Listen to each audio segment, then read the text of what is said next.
Музей археология бөлімінің кейінгі экспонатлары бұл витринада көрсетілген. Яғни республикамыздың сол Төрткүл районында жайласқан Базарқала естелігі жанындағы қабірден табылған, яғни мархумменен бірге көмілген археологиялық табылмалар көрсетілген. Бұл жерде соны айтып өтуіміз керек. Біздің территориямызда жасаған ең әйемгі сақ қауымдары, олар көшпелі һәм отырықшы мәдениетке ие болған. Тек арынан сол халықтың көшпелі һәм отырықшы мәдениетті жасағанлығын біз олардың жасау шараяты һәм олардың жасаған орлардан табылған сол археологиялық іздеулер нәтижесінде табылған археологиялық табылмалар арқылы білуімізге болады.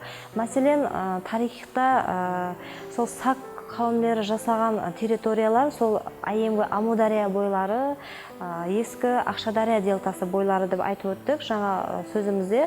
Яғни әйемде адамдар олардың діни түсініктері, олардың жасау шараяты халқымыздың ең дәслепкі жасаған адамдардың мәдениетін кеңінен ашып береді. Біз археологиялық табылмалар арқылы соны білеміз, халықтың мәдениетін, олардың жасау шараятын, олардың қолданған бұйымдары, қожалық бұйымдары, үй өзгешілік бұйымдары, һәм олардың аңшылық құралдары арқылы, һәм олардың сол қожалықта пайдаланған бұйымдар арқылы білуімізге болады. Мәселен, бұл жерде нені айтпақшымыз? Бұл витринада көрсетілген сақ қауымдары мәдениетіне тиесілі, яғни олар көшпелі сақ қауымдары мәдениетіне тиесілі республикамыздың сол Базарқала жанындағы қорған жанынан табылған мархумменен бірге көмілген қабір бұйымдарын көруімізге болады. Базарқала қорғаны бұл эрамыздан алдыңғы 6-5 әсірлерге тиесілі болып, қазіргі күнде Төрткүл районы аймағында жайласқан.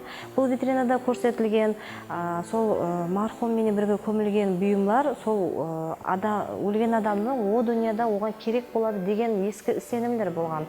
Сақ қауымдары мәдениетіне тиесілі болған оқ-жай ұшлары бронзадан ісленген, темірден ісленген әйел адамдардың тағыншақтары, бронзадан ісленген жүзіклер, сондай-ақ олардың сол үй қожалығында пайдаланған гүлалдан ісленген ыдыслары, ұршық баслар, шише пастасынан ісленген мойыншақлар, һәм бұл жерде нәзік етіп, жүда композициясы байытылып ісленген, яғни әйел адамдардың тағыншақлары көрсетілген.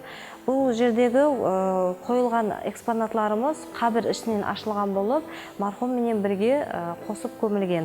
Мәселен, бұл жерге етібар берсеңіз, 10-шы номердегі біздің музейіміздің археология бөліміміздің бейбақа табылмасы деп айтамыз. Бұл экспонатымызға етібар берсеңіз, Топраққала атырапындағы ауылдан табылған, һәм бұл қабір ішінен ашылған эрамыздың 1-2 әсірлеріне тиесілі бронзадан ісленген әйел адамның шаш түйрегіші. Бұл шаш түйрегіс тек арынан жүда нәзік етіп ісленуіменен біздің бөліміміздің ең бейбақа экспонаты сипатында қаралады. Бронзадан ісленген әйел адам қолында қандай да бір анар я болмаса алма мейвесін ұстап тұрған бұл шаш түйрегіс 1-2 әсірлерге тиесілі Топраққала естелігінен табылған. Тек арынан етібар берсеңіз, бұл жерде шаш түйрегіштің қолында жылан басылы білезік суретленген. Һәм бұл экспонатымыз жүда көп археологиялық іліми минетлерде жарияланған. Һәм бұл экспонатымызды сол бейбақа экспонат сипатында қараймыз. Һәм кейінгі витринамызға етібар беретін болсақ, әйемгі Хорезм мемлекетшілігінде тек қана жергілікті халық зардуштілік дініне сенудан тысқары, яғни буддизм, христиан діндеріне де сенген.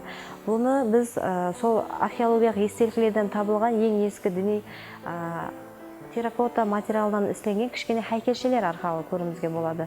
Міне осы витринада көрсетілген терракота материалдан ісленген кішкене хайкелшелер бұл жерде республикамыздың үлкен Гүлдірсін қаласынан, Қойқылған қаладан, Қабат қала естелігінен табылған, яғни кішкене хайкелшелер көрсетілген. Бұл хайкелшелер, яғни Ана Құдай, зардуштіліктің өнімдарлық Құдай Анахитаның хайкелшесі отырған хаял көрінісінде суретленген. Лекін археологиялық табылмалар нәтижесінде бұл жерде бүтін халатында емес, баслары жоғалған халатында да табылған. Бұл жердегі 4-ші номердегі экспонатымыз, бұл Ана Құдай тымсалында берілген болып, бұл жүда жақсы сақланған халында бізге жетіп келген. Һәм сол христиан дінінің өнімдарлы құдай болған Дионистің хайкелі де біздің территориямызда буддизм һәм христиан діндерінің тарқалғанлығын білуімізге болады. Һәм міне бір жерде көріп тұрғаныңыз арслан басылы ыдыс тұтқаларының бөлектері де бұл сол дәуірдің көркем өнерінің жоғары дәрежеде рауажданғанлығын бізге көрсетеді. Бұл кішкене хайкелшелердің барлығы ескі діни сенімдерге көре Зороастризм діні бойынша жаңа жыл, яғни мұсылмандардың Наурыз байрамын белгілегенде жаңа жылдың кіріп келуіменен халық олар ескі хайкелдерді сындырып, жаңа хайкелдер тіклей бастаған. Сол ұшында біздердің сол территориямыздан табылған археологиялық естектерден, яғни хайкелдер жүда көп санда табылған. Бұлар сол халықтың діни сенімін, діни түсініктерін һәм жоғары мәдениетке ие болғанлығын һәм Хорезм территориясында жайласқан жүда көп тарихи естектерден осындай көріністегі хайкелшелер табылған. Мәселен, солардан топырақ қаланы айтып өтсек болады. Бүгін сіздерге Игорь Витальевич Савицкий атындағы Қарақалпақ мемлекеттік көркемөнер музейінің археология коллекцияларымен таныстырып өттік. Кейінгі көрсетулерде бізді онлайн тәрізде сіздерге музей коллекциялары хақында кеңінен мағлұмат беріп барамыз.